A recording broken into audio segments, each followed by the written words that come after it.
మంచి ఆహారం పెసరపప్పు బియ్యంతో కిచిడి. చూడండి ఒకసారి. పెసరపప్పు బియ్యంతో కిచిడి రెడీ. ఇది చేసేసాను. చేసిన తర్వాత నేను వీడియో తీస్తున్నాను. ఇది ఎట్లా చేయాలంటే, దీని కొలతలు: పావు కేజీ బియ్యము, దాంట్లో సగం పెసరపప్పు,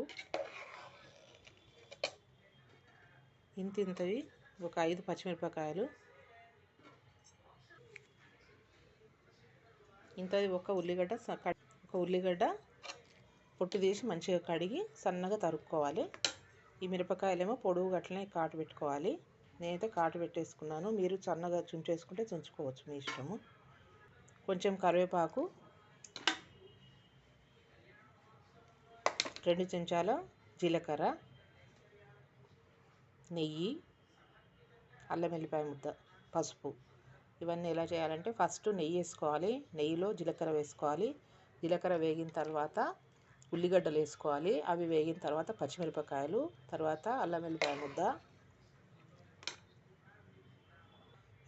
ముద్ద వేసి వేగిన తర్వాత కొంచెం పసుపు వేసుకోవాలి.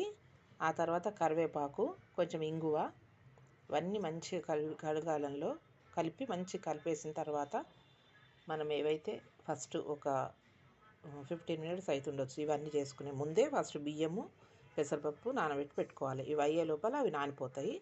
అవి మంచిగా 2-3 సార్లు కడిగేసుకొని మనకు తగిన నీళ్ళు, నేనైతే ఇట్లా పెట్టుకుంటానండి, గిన్నె ఇంతవరకు పెట్టుకుంటాను. ఇట్లా చూస్తాను నేను.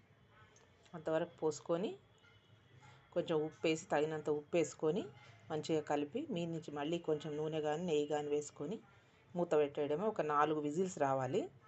మంచిగా అయిపోతుంది చూడండి.